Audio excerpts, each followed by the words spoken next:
नमस्कार. महाराष्ट्र पक्षी मित्रच्या आजचा हा 6वा वेबिनार आणि 6व्या वेबिनार मध्ये आपलं सर्वांचं स्वागत करतो.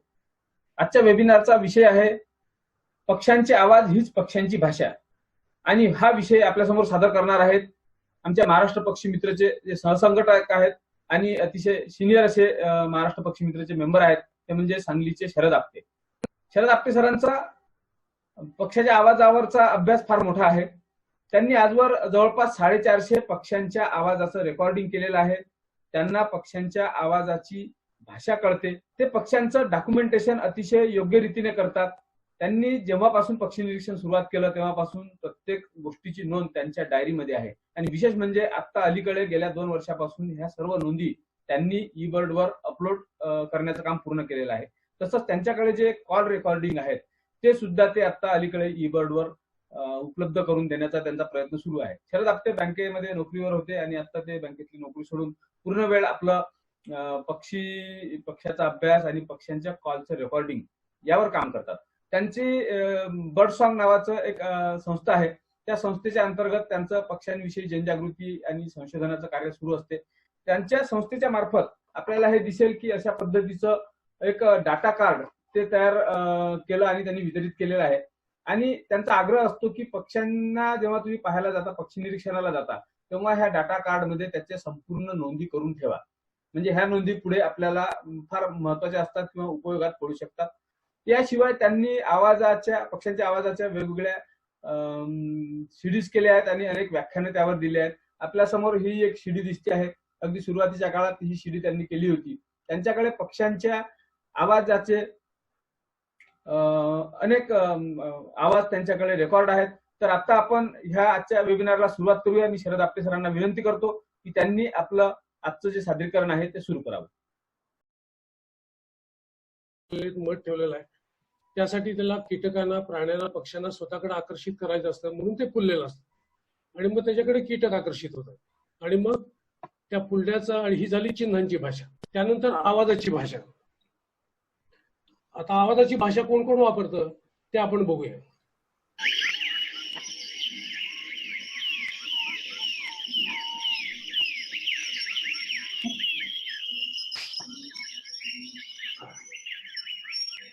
कुठल्याही अभयारण्यात आपण गेलात किंवा निसर्गाच्या ठिकाणी गेलात तर तुम्हाला सकाळी सकाळी खूप छान पक्ष्यांचे आवाज ऐकू येतात.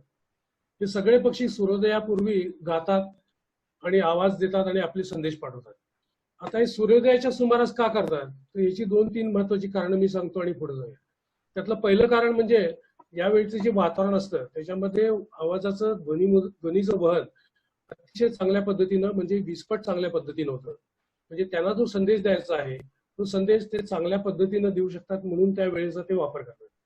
नंबर 2, यावेळेला अजून पूर्ण उजेड पडलेला नसतो आणि त्यांना खायसाठी, अन्न शोधायसाठी जो उजेड लागतो तो त्यावेळेला नसतो. हे महत्वाचं कारण पण त्याच्या सोबत आहे. म्हणून आपण सकाळी पक्ष्यांचे आवाज ऐकतो आणि या पक्ष्यांच्या आवाजामध्ये अनेक अनेक प्रकारचे संदेश देतात. ते संदेश कोणते असतात ते आपण एक एक बघूया. आता कोण पहिल्यांदा पृथ्वी तलावर पहिल्यांदा कुणी आवाज केला असा आपल्याला प्रश्न साहजिकच पडणार आहे. तर हा बेडूक आहे.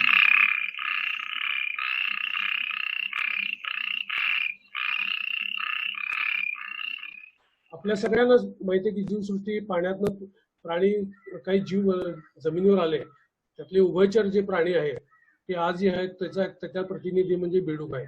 त्याचा आवाज तेव्हा पण होता आणि आज पण आपण आहे. आवाजाची भाषा आहे, तो काहीतरी सांगायचा प्रयत्न करतो. त्याच्यानंतर कोण प्राणी, वन्य प्राणी सुद्धा आवाजाची भाषा वापरते. आता आपल्याला ही नदी दिसते, त्या नदीमध्ये काही सांगरू उभारले आणि ते एका जंगलाच्या एका दिशेनं पाहत आहे आणि हा धोक्याचा इशारा देतात. म्हणजे प्राणी सुद्धा आवाजाचा वापर करतात. त्यानंतर कोण आवाजाचा वापर करतात, तर कीटक. कीटक हे फार मोठ्या प्रमाणावर आवाजाचा वापर करतात. आपल्याला सगळ्यांना माहिती आहे, रातकिडा आपण बऱ्याच वेळा ऐकलेला असतो, आपल्याला त्याचा त्रास पण होतो. पण हा बिचारा काहीतरी सांगत असतो, त्याला काहीतरी सांगायचं असतं आणि म्हणून तो किर किर असा आवाज करत असतो. मग त्याचा तो मादीला शोधत असेल आणि काही असेल, त्याचे वेगवेगळे अर्थ असू शकतात. त्याच्यानंतर माणूस आहे. मनुष्य प्राणी हा खूप आवाजाचा उपयोग करतो गुरु गोरखनाथांना 32 शिराळ्याला 12 घंटा बांधून ठेवलं. सगळ्यात जास्त आवाजाचा वापर करणारा आहे मनुष्य. त्यानंतर मनुष्यानंतर जो येतो तो आवाजाचा वापर करणारा येतो तो पक्षी. आता ही साध आहे का?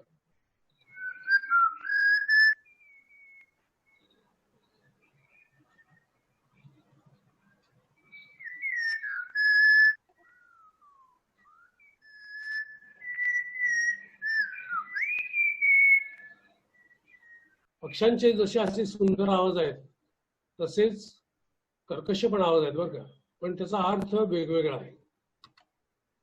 आता आवाज का असं आपण जेव्हा विचारतो तेव्हा ही पुढची कारण आहे. अविकसित घाणेंद्रिय म्हणजे पक्ष्यांना वास येत नाही, फक्त काही गिधाडांना तेवढा वास येतो. त्यामुळे संपर्कासाठी साधन त्यांना दुसरं राहत नाही आवाजाशिवाय. आवाज सर्व प्रकारच्या परिस्थितीत उपयुक्त असतात. अंधार असू दे, उजेड असू दे, तर त्या परिस्थितीमध्ये आवाज हे सगळीकडे पोहोचू शकतात. आवाज लांबपर्यंत पोहोचतो. आपण जो तो माडोखा पक्षी आहे, या माडोख पक्षाचा आवाज 2 किलोमीटर पर्यंत लांब जाऊ शकतो. त्यामुळं आवाज हा लांबपर्यंत जातो आणि त्यामुळं आवाजाचा संपर्क चांगला होऊ शकतो.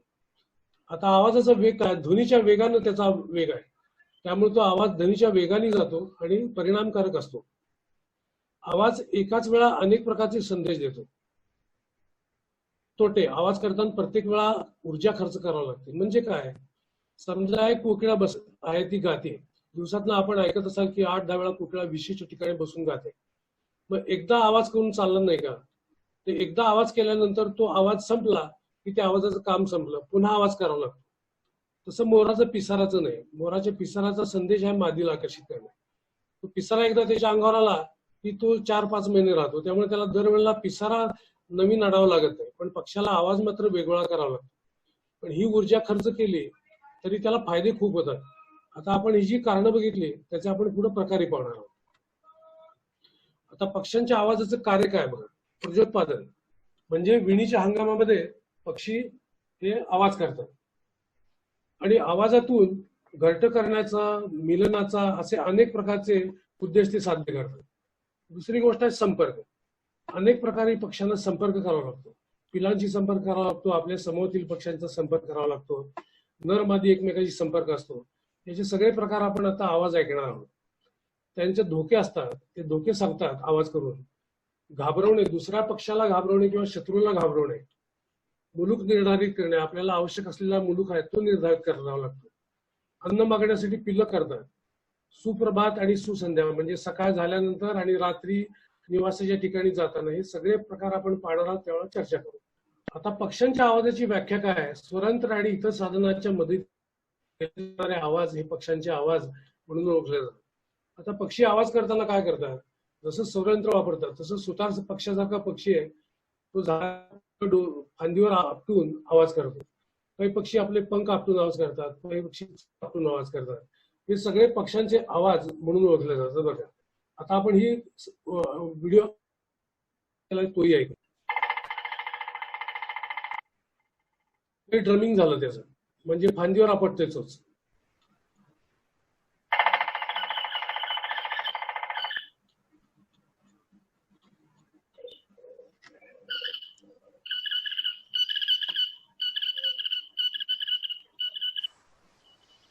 आता तुम्हाला व्याख्या लक्षात आली असेल. पुढच्या स्लाइडकडे आपण जाऊया. गाणे आणि साद. पक्ष्यांच्या आवाजामध्ये विशेष करून विणीच्या हंगामात जेव्हा गाणे गायला नर गातात त्याला गाणं आणि साद असे 2 प्रकार आहेत. की गाणे अनेक सुरांचे, अनेक सूरपट्ट्यांचे मिळून बनते. त्याची रचना गुंतागुंतीची असते. गाणे नर पक्षी विणीच्या हंगामात गातात. आता गाणे गाणाऱ्या पक्ष्यांच्या जाती वेगळ्या आहेत बरं का. साधारण एकूण पक्ष्यांच्या जातीपैकी एक 50% पक्षी हे गाणारे पक्षी म्हणून ओळखले जातात. त्याच्यात आता आपण सविस्तर जायला. त्याचप्रमाणे साधेचा बघूया, साधीची व्याख्या बघूया आणि मग नंतर दोन्ही प्रकार मी तुम्हाला ऐकवतो. साधी आणि सोपी असते. रचना असलेली असते, एकाच सुरात ती दिली जाते. साधी नर मादी आणि पिले अनेक कारणासाठी देतात. आता पहिला आवाज आपण बघूया गाणं कसं असतं. हे गाणं आहे शांबा पक्षाचं. सॉरी, आवाज चुकीचा प्ले केला मी, दुसरा आवाज करतो मी, थांबू दे. हे गाणं झालं.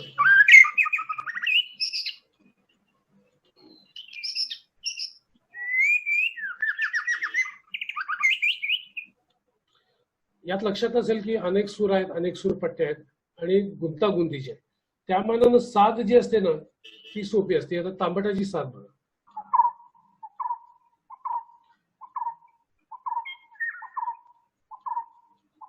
हा कुटरुक कुटरुक असं तेच शब्द पुन्हा पुन्हा वापरतो. ही झाला गाण्या आणि साध मधला फरक. आता आपण पुढे जाऊया. आता बघूया विणीच्या हंगामात गायलेलं गाणं. गाणं हे विणीच्या हंगामात गातात आणि गाणारे पक्षी म्हणून जी पक्ष्यांची जाती आहेत त्यामधलेच पक्षी गातात ते बघूया आपण. आता आपल्याला इथं काळा कस्तूर किंवा ब्लॅकबर्ड दिसतोय. हा एक गाणारा पक्षी आहे. हा विणीच्या हंगामामध्ये आवाज करतो. एरवी वर्षभर तो शांत असतो. विणीचा हंगाम त्याचा मार्च पासून चालू होतो. आता तो कसा गातोय बघा.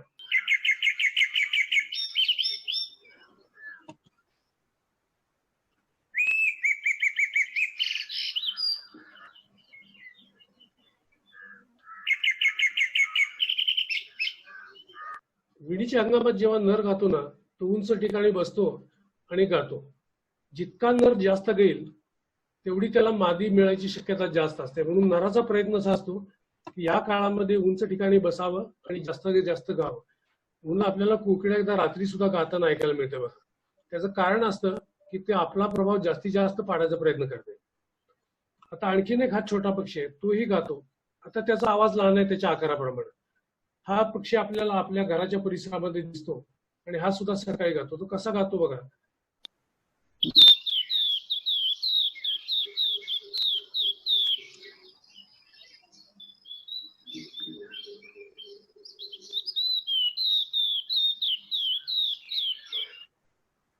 आणखीन एक गाणारा पक्षी आहे. हा गाणारा पक्षी आहे नारंगी डोक्याचा कस्तूर किंवा ऑरेंज हेडेड थ्रश. आता हे जे गाणारे पक्षी आहेत ना हे जेव्हा मिलनाची वेळ येते, जेव्हा कोर्टिंग म्हणतात, प्रत्यक्ष नर मादीवर माउंट होतो, तो मिलन करतो, त्याच्या आधी किंवा त्याच्या आसपास खूप सुरेल गातात. ते आवाज मोठे असत नाहीत पण ते गाणं फार सुरेल असतं. आता हा नर मादी मिलन होत असताना थोडा आधी रेकॉर्ड केलेला आवाज आहे. किती सुंदर आहे पहा.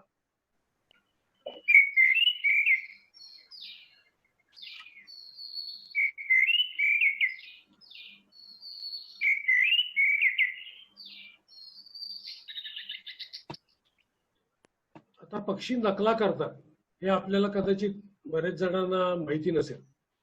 पण पक्षी हे दुसऱ्या पक्ष्यांच्या, प्राण्यांच्या आवाजाच्या अशा नकला करतात. आता हे शक्यतो विणीच्या हंगामात गाणाऱ्या पक्षातील नर पक्षी इतर पक्ष्यांच्या आवाजाच्या नकला करतात. आपले गाणे समृद्ध व्हावे आणि त्यात विविधता आणावी यासाठी पक्षी नकला करतात. काही वेळेला इतर पक्ष्यांना भिवण्यासाठी पण ते नकला करतात. परिसराबाबत भ्रम निर्माण करणं हाही पक्ष्याच्या नकला करण्यामध्येला एक उद्देश असतो. घरट्याच्या आणि पिलांच्या रक्षणासाठी सुद्धा पक्षी नकला करतात. त्यातला आपल्या गाण्यात ती विविधता किती आणता येईल यासाठी नकला कशी करतात ते बघूया. आता हा श्यामा पक्षी आहे.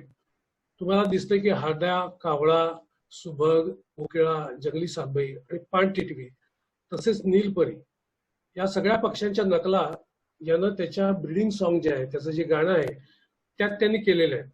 ते आता आपण एक एक ऐकूया. त्यानं हळदीची नक्कल केलेली आहे.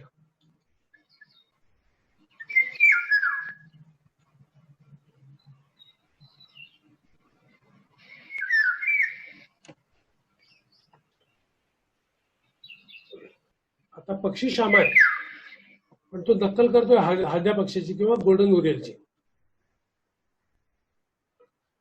आता इथं बघा कावळ्याची नक्कल आवाज.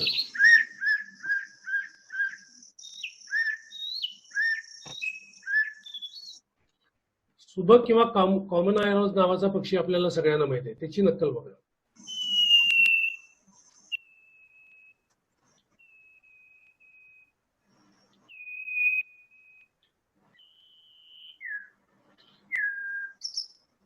आता त्यानं नक्कल केलेली कोकिळ पक्षाचा आवाज आहे.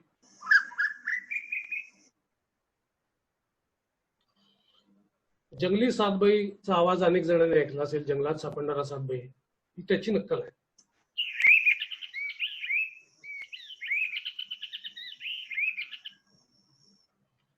पान टिटवी किंवा टिटवीचा आवाज सगळ्यांनी ऐकला असेल. किती हुबेहूब नक्कल आहे पहा.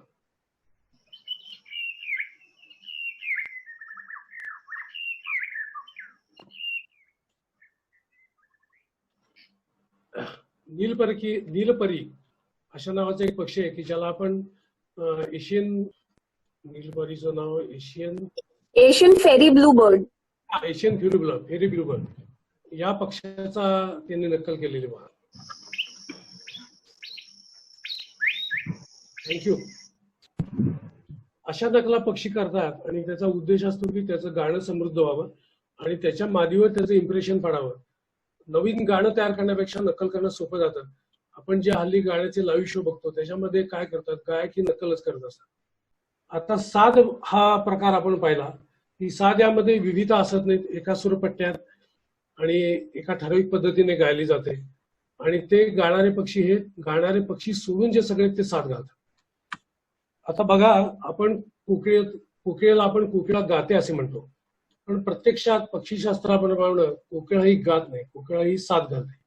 त्याचं कारण असं आहे, ते कुहू कुहू हे शब्द आहेत ते तुम्हाला तसेच ते रिपीट होतात. आता भारतात तुम्ही कुठेही जावा, कोकिळा एकच पद्धतीनं कुहू कुहू गायला ऐकायला येईल आपल्याला.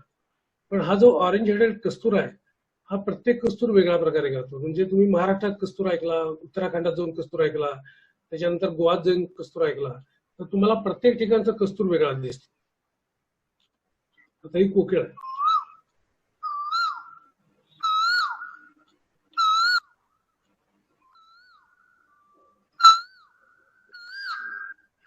आता ही कोकिळा विणीच्या हंगामात, तिच्या विणीच्या हंगामात पेक्षा ती कावळ्याच्या विणीच्या हंगामात गाते. आपण म्हणतो कोकिळा वसंत ऋतू गाते. दख्खनच्या पठारावर कोकिळा वसंत ऋतूमध्ये गाते मान्य, पण तुम्ही जर केरळमध्ये गेलात तर जानेवारीमध्ये कोकिळा तुम्हाला गाताना ऐकायला मिळेल. मग जानेवारी महिन्यात वसंत ऋतू असतो का? तर नसतो, कारण केरळमध्ये पाऊस लवकर चालू होतो. तर तिथले कावळे जे आहेत, विशेष करून गाव कावळे, हे लवकर घरटी करतात, तर त्या ठिकाणी कोकिळा लवकर गातात. त्याचबरोबर तुम्ही जर उत्तराखंडमध्ये गेलात तर श्रावण महिन्यात कोकिळा गाताना तुम्हाला ते दिसलंय. मुंगूस दबा करून बसलेला आहे तो दिसलाय, साप झाडावर चढलाय तो दिसलाय. अशा धोका जो आहे त्याला सगळे एकत्र मिळून त्याच्यावर हल्ला करतात आणि तो आवाजाने हल्ला करतात. आता हे सातबाई पक्षी आहेत, त्यांना असा घुबड दिसलेला आहे आणि त्याच्यावर ते आवाजाने हल्ला करतात.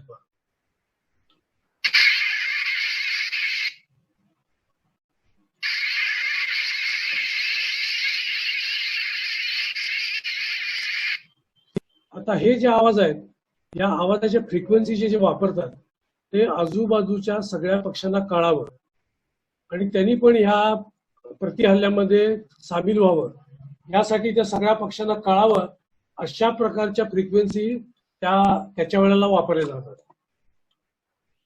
त्यानंतर आता आपण टिटवी हा पक्षी माहिती आहे सगळ्यांना. टिटवीची जेव्हा अंडी किंवा पिल्ले असतात तेव्हा टिटवी हा पक्षी खूप सतर्क असतो. तो येणाऱ्या शत्रूला आपल्या पिलांच्या जवळ, अंड्यांच्या जवळ येऊ देत नाही, त्याचं लक्ष विचलित करतो. काही वेळा त्याला घाबरवतो किंवा काही वेळेला असा आवाज करतो की तो आपल्याकडे बघावा आणि मग तो त्याला दूर दूर घेऊन जातो.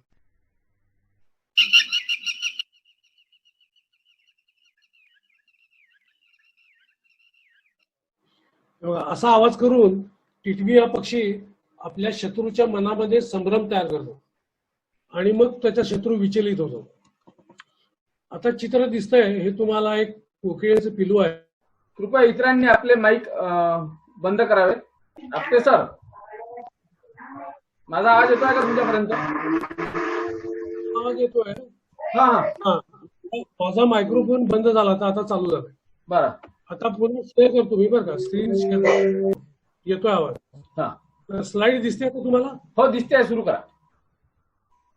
हा, आता कुठली स्लाइड दिसते तुम्हाला? राखी टीट आणि त्याची राखी टीटची ठीक आहे.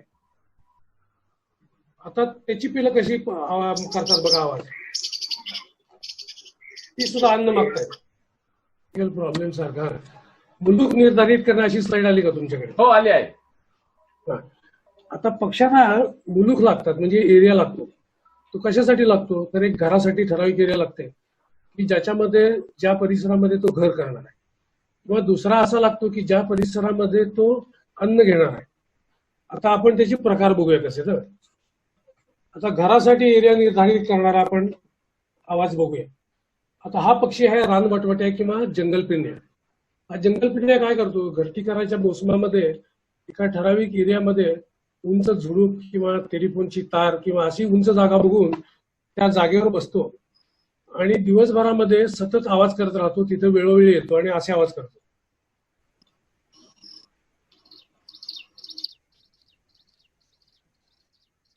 थोडक्यात आपल्या निवडलेल्या परिसराला तो आवाजाचं कुंपण घालतो आणि हे जे आवाजाचं कुंपण आहे ते जर कोणी ओलांडण्याचा प्रयत्न केला तसाच दुसरा नर, तर त्याच्यावर तो हल्ला करून त्याला परतवून लावतो. पुढची सैल मुलूक निर्धारित करणे. आता आपण याचं बघूया. अन्नासाठी आपल्याला खाटीक हा पक्षी किंवा लॉंगटेल श्राईक हा सगळ्यांना माहिती आहे. सप्टेंबर महिन्याच्या अखेरीला तुम्हाला खाटीक पक्षीचे आवाज खूप ऐकू येतील. कारण खाटीक पक्षी हे काही जाती स्थलांतर करून आपल्या भागात येतात, बलुचिस्तानमध्ये. आणि बाकीचे जे खाटीक आहेत ते जे घरटी करायसाठी आपल्या घरटी करायच्या जागेवर गेले असतात ते पुन्हा त्यांच्या फीडिंग ग्राउंडवर म्हणजे अन्न घेण्याच्या जागेवर येतात. एकदा ते जागेवर आले तर ते आवाज करून आपल्या जागेवरचा मालकी हक्क सांगतात आणि तो मालकी हक्क प्रस्थापित करण्यासाठी ते सकाळी आणि संध्याकाळी असे दोन्ही वेळेला झाडाच्या टोकावर, झुडपाच्या टोकावर बसून असे आवाज करतात.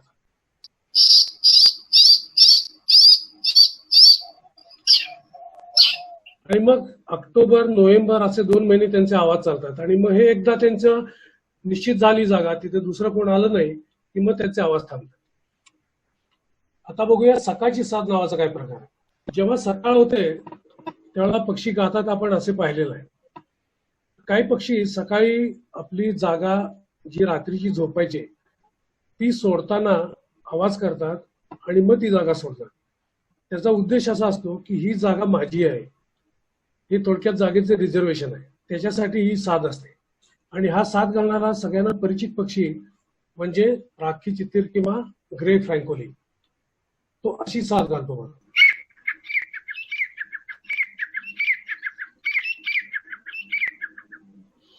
आता ही साथ तुम्ही जर आज एखाद्या सकाळी एका ठिकाणी ऐकली दिवस उजाडताना, तर त्याच ठिकाणी तुम्ही उद्या त्याच वेळेला जाऊन थांबा, तुम्हाला ती साथ ऐकू येईल. म्हणजे तो त्याचा दिवस चालू झाला, तो अन्न घ्यायला बाहेर पडायला लागला, तो आपली जागा सांगतो आणि बाहेर पडतो. आता दुसऱ्या प्रकारची साथ आहे, त्याला रिटायरिंग कॉल असं म्हणतात. म्हणजे पक्षी रात्री झोपायची जागा त्याची ठरलेली असते, त्या झोपायच्या जागेला जेव्हा जातो तेव्हा तो एक प्रकारचा आवाज करून इतर पक्ष्यांना सांगतो की माझ्या झोपायची जागा आहे आणि त्या ठिकाणी मी चाललेलो आहे. आता हा ओरिएंटल मॅक्मा रॉबिन आहे, ढाळ पक्षी, तो कशी साथ घालतो बघ.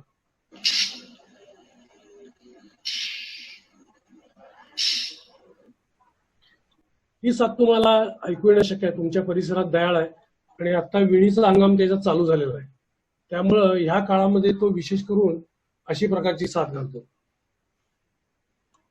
आता पुढची स्लाइड बघतोय आपण, माळरान आहे. आता पक्ष्यांचा परिसर आणि त्याचे आवाज असे एकमेकाशी नातं खूप चांगलं आहे. पक्ष्याचा परिसर, त्याचा आकार आणि त्याचे आवाज हे असं नातं आहे. तर माडोक पक्षी हा माळरानावर दिसतो. आता आपण त्याची पुढची स्लाइड बघूया. या स्लाइड मध्ये तुम्हाला माडोक दिसतोय आणि डाव्या बाजूला लार्क दिसतोय किंवा साइक्स क्रिस्टेड लार्क दिसतोय. आता दोन्ही पक्षी याच एकाच माळावर आहेत, पण दोन्ही पक्ष्यांचा आकार वेगळा आहे कारण दोन्ही पक्ष्यांचं अन्न वेगळं आहे. माडोक हा मोठे प्राणी खातो, साप खातो, इतर मोठे कीटक खातो, त्याच प्रकारे धान्य खातो. त्याच्या उलट लार्क हा बारीक किडे, मुंगी आणि बिया खातो. आता हा जो आकार आहे त्या आकारात कसा आहे, त्याचा परिसर, टेरिटरी फार मोठी असते आणि ह्या माडोकची माती त्या 2-3 किलोमीटर परिसरामध्ये कुठेही असू शकते. या माडोकचा आवाज इतक्या लांबवर गेला पाहिजे म्हणून तो लो फ्रिक्वेन्सी व्हॉइस वापरतो. हा ज्याला खर्जातला आवाज म्हणतो, हा खर्जातला आवाज वातावरणामधनं दूरवर पोहोचण्यासाठी असतो आणि खर्जातला आवाज येण्यासाठी त्याचं स्वरयंत्र हे त्या पद्धतीनं बनलेलं असतं. त्याच्या तुम्हाला इथे खाली पिशवी दिसते, त्याला गुलार पाच म्हणतात. त्या पोकळ पिशवीमध्ये त्याचे आवाज रिझोनेट होतात आणि मग ते लो फ्रिक्वेन्सी होऊन बाहेर पडतात. आता ज्यांच्याकडं हेडफोनला बास आवाज आहे त्यांना हा आवाज ऐकू येईल. बघा, मी आवाज माडोकचा प्ले करतो. माडोकचा आवाज फार कमी लोकांच्याकडे आहे.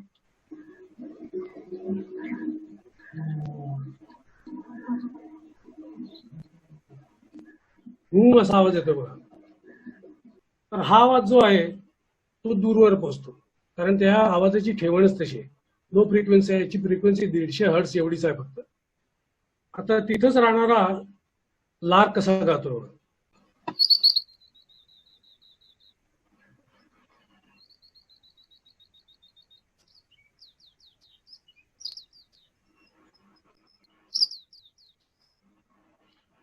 ह्याचा आवाज आहे ना, तो हाय फ्रिक्वेन्सी किंवा हाय पिच या प्रकारातला आहे. हाय फ्रिक्वेन्सी किंवा हाय पिच आवाज हे दूरवर जाऊ शकत नाही. आता यांची टेरिटरी छान छोटी आहे. हा काय करतो, 50-60 फूट आकाशात जातो आणि वर गिरट्या करता करता तो गातो. म्हणजे त्याचे आवाज खाली 50-60 फुटावर जे इतर नर आहेत किंवा त्याची मादी आहे त्याच्यापर्यंत पोहोचतात. म्हणजे परिसर एक, तर पक्ष्यांचे आवाज वेगवेगळे, जसा त्याचा उद्देश, जशी त्याची गरज, त्याप्रमाणाच्या आवाजाची पोत आणि प्रकार बदलतात. चला आता आपण पुढे जाऊया. आता अस्तित्वाचा दाखला हे आपल्यासाठी बरं का. अस्तित्व कोणाचं, एखाद्या पक्षी जो आपल्याला ओळखत नाही तो आवाजाने ओळखता येतो आपल्याला. आता हे घुबड आहे, बहिरं घुबड आहे, अंधार आहे, ब्राऊन हा काऊल आहे.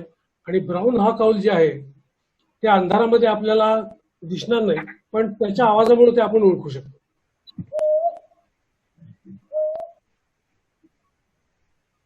हा त्याचा आवाज. म्हणजे पक्षी अभ्यासकाला आवाजावरनं त्या पक्ष्याची नोंद घेता येते, खात्री येते की हा पक्षीचा आहे. तसा आणखीन एक पक्षी येतो बघूया. हा आहे कॉमन इंडियन नाईट ज्या रातवा. रातवे हे संध्याकाळी जेव्हा कमी उजेड असतो तेव्हा बाहेर पडतात. त्यांच्या जाती ओळखणं हे मुश्किल असतं. अशा वेळेला त्यांच्या आवाजाचा उपयोग होतो.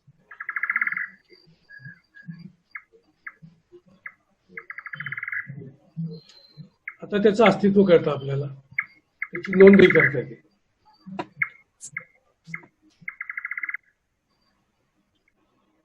आता पक्षी आवाज कसे करतात याची मी एक तुम्हाला इथं स्लाइड दाखवतोय, रचना दाखवतोय.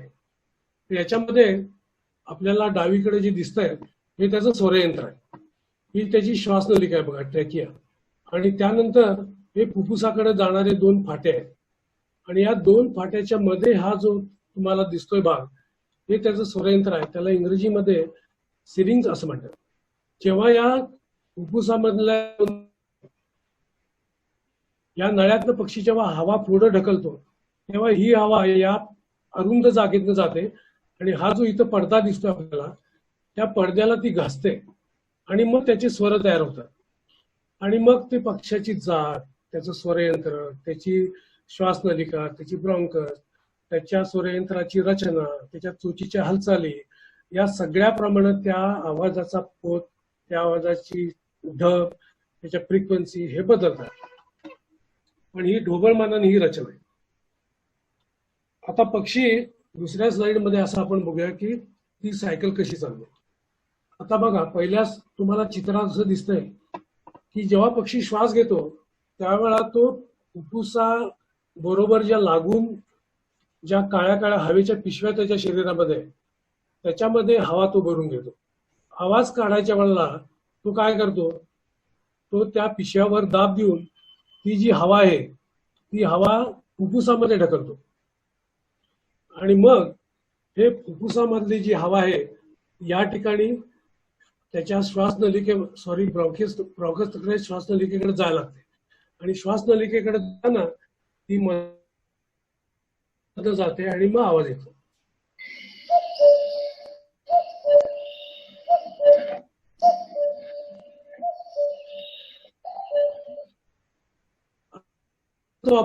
मी जेव्हा करतो त्यावेळेला काही उपकरणं वापरली जातात. त्या उपकरणाची थोडक्यात माहिती देतो. माझ्या हातात जे उपकरण आहे त्याच्यामध्ये हातात तुम्हाला गोल एक डिश दिसते आहे. ती प्लॅस्टिकची डिश जी आहे ती प्लॅस्टिकची डिश त्याला पॅराबोला असं म्हणतात. आणि त्याच्यामध्ये तुम्हाला काळं जे दिसत आहे ते मायक्रोफोन ठेवायची जागा, मायक्रोफोनचं फिटिंग आहे.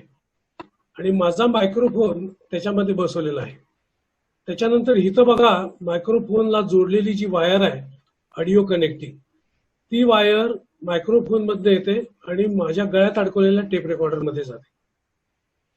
अशा तऱ्हेनं मला पक्ष्यांचा जो आवाज आहे तो माझ्या मायक्रोफोन मधनं येतो आणि टेप रेकॉर्डर मध्ये जातो. आता मी ज्या बाजूला ही डिश केलेली आहे त्या डिश मध्ये येणाऱ्या ध्वनी लहरी त्या डिश मध्ये स्वीकारल्या जातात. आता जसं माझं कानाचं पाळं आहे, माझं कानाचं पाळं काय करतात, मी ध्वनी लहरी एकत्रित करतात आणि माझ्या कानामध्ये आत पाठवतात. तसं ही डिश काय करते तर या ध्वनी लहरी इथे येऊन याच्या ज्या आपटतात त्या परावर्तित होतात आणि या पॉइंट मध्ये एकत्रित होतात. म्हणजे पहा, आपण भिंग घेतो आणि सूर्याचे किरण एका पॉइंटवर आणतो आणि तिथं कागद पेटतो. म्हणजे सूर्याच्या किरणामधली जी असलेली जी एनर्जी आहे ती एकत्रित करतो. ही डिश बरोबर तसंच करते. त्या आवाजाची एनर्जी आहे ती ह्या मायक्रोफोन जिथं आहे त्या पॉइंटला ती एकत्रित करते आणि कुठल्याही प्रकारची वीज न वापरता, कुठल्याही प्रकारचं करंट न वापरता, कुठल्याही प्रकारचं सर्किट न वापरता त्या आवाजाची तीव्रता 20 पटीनं वाढते. त्यामुळं बारीक आवाज सुद्धा आपल्याला चांगला रेकॉर्ड करता येतो, दुरून सुद्धा. असं या मायक्रोफोनचं वैशिष्ट्य आहे. अशा अनेक प्रकारचे मायक्रोफोन वापरले जातात. हा आंतरराष्ट्रीय दृष्ट्या हा मान्य केलेला मायक्रोफोन आहे. मी पूर्वी स्वतःचा मायक्रोफोन बनवला होता, पण त्याची क्वालिटी एवढी चांगली नव्हती. पण हा तेलिंगा कंपनी, स्वीडिश कंपनीचा मायक्रोफोन आहे. आता आपण पुढच्या स्लाइड मध्ये जाऊया. या स्लाइड मध्ये तुम्हाला दिसतंय की रेकॉर्डिंग करताना माझ्याकडे काय काय असतं. माझ्याकडे हेडफोन आहे, एक हातात बायनॅक्युलर आहे, जो हे सगळं मी गळ्यात अडकवलंय. हे 8-9 प्रकारचं साहित्य माझ्याकडे आहे. पण हे माझे बघा तुम्ही, दोन्ही हात माझे रिकामे आणि हे सगळं मी खांद्याला किंवा गळ्यात अडकवलेलं आहे. त्यामुळे जेव्हा मला पक्षी ओळखायचा आहे त्यावेळेला मी बायनॅक्युलर उचलतो, पक्षी ओळखतो. आता त्याचं रेफरन्स बुक आहे, मला पक्षी ओळखला नाही तर या माझ्या वहीमध्ये, या पिशवीमध्ये रेफरन्स बुक आहे ते मी काढतो आणि त्याची पक्षाची ओळख पटवतो. त्याच्यामध्येच माझं नोटबुक आहे. मगाची जे जयंत वाडेकरनी तुम्हाला डेटा कार्ड दाखवलं ते त्याच्यामध्येच आहे. ते काढतो, त्याची नोंद करतो. त्याच्यानंतर दुसरा प्रकारचा एक मायक्रोफोन आहे, तो पक्षाचा आवाज कसा त्याप्रमाणे मायक्रोफोनचा वापर असतो. तो शॉटगन मायक्रोफोन म्हणून जो लिहिलेला मायक्रोफोन आहे तो मी तिथं अडकवलेला आहे. तशा प्रकारचा पक्षी आला तर तशा प्रकारचा आवाज. आता हा डिजिटल रेकॉर्डर माझ्या गळ्यात आहे, तो तुम्हाला दाखवतो. ऑडिओ आउटपुट अशा 2 वायरी तुम्हाला दिसतात. मी रेकॉर्ड केलेला आवाज त्याच पक्षाला ऐकून त्याची प्रतिक्रिया जर मला जाणायची असेल तर त्यासाठी हे ऑडिओ आउटपुट आहे आणि त्याच्यासाठी एक छोटा स्पीकर पण मी अडकवलेला आहे. अशा 8-10 वस्तू घेऊन मी करत असतो आणि रेकॉर्डिंग करत असतो. आता ही सगळी माहिती, हे सगळं प्रकार मी तुम्हाला सांगितलं. वेळ अजून असेल तर आपण काही पक्ष्यांचे आवाज ऐकूया, नाही तर आपण प्रश्न उत्तर घेऊया. जयंत, प्रश्नोत्तर घेऊया. हो सर, आता वेळ आटपट आलेली आहे त्यामुळे पुन्हा बंद व्हायच्या आधी काही लोकांचे जर प्रश्न असतील तर ते आपण घेऊया. हो. मी महेश संगिरी विलेपार्ल्यावरनं बोलतोय, मुंबई. मला तुम्हाला असं विचारायचं होतं, माझा जो रिसर्च म्हणण्यापेक्षा ऑब्झर्वेशन लहानपणातला पासून जे आउलचं झालेलं आहे त्याच्यावर मी माझा रिसर्च पेपर इंटरनॅशनल कॉन्फरन्समध्ये बोललो होतो या पुण्याला. तर हे जेव्हा आऊल मी निरीक्षणासाठी जातो तेव्हा मी एक बाबतीत नेहमी कन्फ्युज व्हायचो. तो म्हणजे लहान आऊल आणि मोठा आऊल याच्यातल्या आवाजातला फरक मला कळतो, पण मोठ्या आऊल जे आहेत, इगल आऊल किंवा मगाशी तुम्ही दाखवलेला तसला, त्याच्या मधला फरक फटकन ओळखता येत नाही. मग त्याला काही मेथड आहे का? त्याला मेथड अशी नाही, पण वरच्यावर ऐकणं हीच त्याची एकमेव मेथड आहे. मग ते पक्षी तुम्ही प्रॅक्टिस करायसाठी त्यांचे आवाज तुम्ही वेगवेगळ्या वेबसाईटवर उपलब्ध आहेत, ते तुम्ही ऐकून घ्या. ते ऐकून तुमच्या कानात बसतील आणि मग तुम्ही फील्डवर गेला की त्या आवाजाची मॅच करून ते आवाज ओळखू शकता. पण सतत ऐकणं हाच मेथड त्याच्यामध्ये. आता त्याच्यात फरक विशेष फरक नसतो, फ्रिक्वेन्सीमध्ये फरक असतो, जागेमध्ये फरक असतो, त्याच्या आवाजाच्या ढबमध्ये फरक असतो, पण तो ऐकण्याशिवाय नाही कळणार. नाही, मुंबईमध्ये काही ठिकाणी 2 किंवा 3 टाईपचे आऊल एका ठिकाणी असतात. आता कमी झाले आऊल, पण एकेकाळी पुष्कळ टाईपचे असायचे. हो, पुष्कळ. तेव्हा मी गुंडाळायचो. त्याला काय करायचं, आवाज ऐकल्यानंतर तो पक्षी शोधायचा. रात्रीच्या वेळा शोधणं कठीण असतं पण मिळू शकतो तो. आणि मग आपल्याला ज्याचा आवाज ऐकलाय तो पक्षी दिसला की तुम्ही ओळखता की मग ते पक्क होतं ह्या जातीचा हा आवाज. असंच आम्ही करतो. आवाज पहिल्यांदा ओळखतो, आवाजाचा मागोवा घेतो, तो पक्षी ओळखतो, तो पक्षी ओळखतो आणि मग ते पक्षी आणि आवाज असं मॅच होतं आणि मग ते खूप वेळ मनामध्ये राहतं. हा नमस्कार सर, मी रोहिदास डगळे बोलतोय. हा बोला. हा मला एक विचारायचं होतं की आवाज आपण रेकॉर्ड करतो तर ही जी साधनं आहेत, एक प्रथम जो उतरलाय तर त्याला कितपर्यंत ती योग्य किंवा परवडण्याजोगं काय असं समजेल का बाबा, काय त्याचा आपल्याला खर्च करावा लागेल प्रथम दृष्टीने?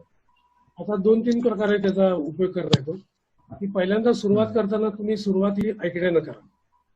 पक्ष्याचा आवाज आहे का, पक्षी बघा, याला कुठलं साधन लागत नाही. कोण पक्षी आवाज करतोय, जो ऐकताय तोच पक्षी तुम्ही बघा. म्हणजे आवाज आणि पक्षी हे नातं तुमच्या मनामध्ये पक्क झालं. म्हणजे तुमच्यामध्ये आता कन्फ्युजन नाही की हा कोणाचा आवाज आहे. आता जनरली काय होतं, तुम्ही जेव्हा बाहेर जाता आणि आवाज येतो आणि तुम्ही समजा तो मोबाईल मध्ये रेकॉर्ड केला, पण तुम्हाला तो मुळात माहितच नाही की हा पक्षी कोण आहे. हो हो बरोबर. अजूनही असं सॉफ्टवेअर डेव्हलप झालं नाही की त्यात तो आवाज टाका तुम्हाला सांगतो. तुम्हाला तज्ञाला विचारावं लागतं की हा पक्षी कोण आहे. आणि असे तज्ञ पण लगेच अवेलेबल होत नाहीये. तर मी जेव्हा कॅसेटवर करत होतो तर त्यावेळेला तर काहीच नव्हतं. त्यामुळे मला काय सवय लागली की आवाज रेकॉर्ड करण्यापूर्वी तो पहिल्यांदा पक्षी ओळखायचा, तो पक्षी ओळखायचा आणि मग आवाज रेकॉर्ड करायचा. म्हणजे मी कोणाचा आवाज रेकॉर्ड करतो हे कळतं. आता ही झाली पहिली स्टेप. दुसरी स्टेप, तुम्ही मोबाईलमध्ये आवाज रेकॉर्ड करू शकता. बरोबर. आता त्याच्यानंतर तुम्हाला हे जे सगळं करायचंय त्याची पुढची स्टेप, तुम्ही त्याला तज्ञ व्हायचे किंवा त्याच्यात संशोधन तुम्हाला करायचंय किंवा ते कोणासाठी तरी करायचं. त्यावेळेला मात्र मग त्याला इक्विपमेंट लागते. बरोबर. इक्विपमेंटची माहिती मग आपल्याला घेते. इक्विपमेंट जे आहे तर ते प्राथमिक दर्जाचं म्हणजे स्वरूपाचं किती रुपयापर्यंत आपण विकत घेऊ शकतो? हा, ही साधारण एक माझ्याकडे जी इक्विपमेंट आहे बायनक इयर, त्याच्या वेगवेगळ्या रेंजेस येतात. साधारण ही इक्विपमेंट 30,000 पासून 70,000 पर्यंत त्याच्या किमती असू शकतात. त्याच्यातला रेकॉर्डर, मायक्रोफोन हे 2 महत्वाच्या गोष्टी. त्याच्यामध्ये मायक्रोफोन हा सगळ्यात महत्वाचा. त्यामध्ये वेगवेगळ्या प्रकारचे मायक्रोफोन आहेत. एक डायरेक्शनल मायक्रोफोन, माझ्या चित्रामध्ये जो शॉटगन मायक्रोफोन म्हणून दाखवला तो तुम्हाला थोडं स्वस्त पडू शकतं, जे पॅराबोलिक मायक्रोफोन पेक्षा. ते हाताळायलाही सोपं असतं, पण रेकॉर्डिंगची क्वालिटी त्या मानानं पॅराबोलिकच्या पेक्षा थोडी कमी असते. त्याच्यानंतर आणि एक बायोनिक इयर आणि इयर बुस्टर नावाचा एक मायक्रोफोन आहे. तो तुम्ही तपासून बघा. त्यानं तुम्ही सुरुवात करता, त्यानं 98% काम तुमचं होतं आणि तो तुम्हाला बऱ्यापैकी स्वस्तपणे मिळू शकतो. हा नमस्कार आपटे सर. नमस्कार. तुमचं एक छान प्रेझेंटेशन झालं, त्याबद्दल अभिनंदन. थँक्यू. मला एक विचारायचं आहे की काही आवाजांच्या नकला करणारे पक्षी आहेत. हॅलो, आवाज येतो? कंटिन्यू करा. हा, तर जसं कोतवाल आहे, खाटीक आहे, हे साधारणतः 20 ते 25 पक्षाच्या नकला करतात. त्यांच्या अवतीभोवती जर माणूस राहिला, माणसाच्या आवाजाची नक्कल करतात का ते? माणसाच्या आवाजाची नक्कल केलेलं माझ्या आतापर्यंत रेकॉर्डिंग मध्ये आलं नाही किंवा ऐकवात पण आले नाही. पोपट हा आपण घरी पिंजऱ्यात ठेवतो, तो माणसाच्या आवाजाची नक्कल करतो. हो, तो माणसाच्या आवाजाची आपण नक्कल तो करतो. आपलं बघून तो नक्कल करतो. हे कोतवाल किंवा खाटीक करतात. जंगलातला पोपट, रानातला पोपट, मला लक्षात येईल की तो असा माणसाच्या आवाजाची नक्कल करतो. नाही, काही पक्षी असे असतात ना, म्हणजे जसे कोतवाल हा जर इतर पक्ष्यांच्या आवाजाची नक्कल करू शकतो. हो हो बरोबर. पण त्याला मग माणसाचा आदिवासपणा करू शकेल का? पण त्याच्या माणसाच्या आवाज नक्कल करण्यामध्ये त्याला काहीतरी मिळालं पाहिजे तर तो करणार. म्हणजे त्याला पाळावं लागेल. त्याला ते पाहावं लागेल. त्याच्यात बनवावं लागेल. म्हणजे त्याच्यामध्ये क्षमता आहे ते करण्याची. क्षमता तो इतक्या नकला करतो तर माणसाच्या आवाजाची नक्कल करू शकेल, पण त्या नक्कल करण्यामध्ये त्याला काय मिळणार आहे हे महत्वाचं. अच्छा. पण त्याचा जो उद्देश आहे. धन्यवाद. ओके. गजानन वाघ बोलतो, अमरावतीवरून. बोला. छान प्रेझेंटेशन झालं, अभिनंदन. एक प्रश्न आहे की ऑरेंज हेडेड थ्रश जो आहे तो इतर पक्ष्यांच्या नकला करतो का? ऑरेंज मला ऑरेंज हेडेड थ्रश इतर पक्ष्यांच्या नकला करतो का, असं काही आढळलं का? मी जे रेकॉर्डिंग केलेलं आहे किंवा मी जेवढं ऐकलेलं आहे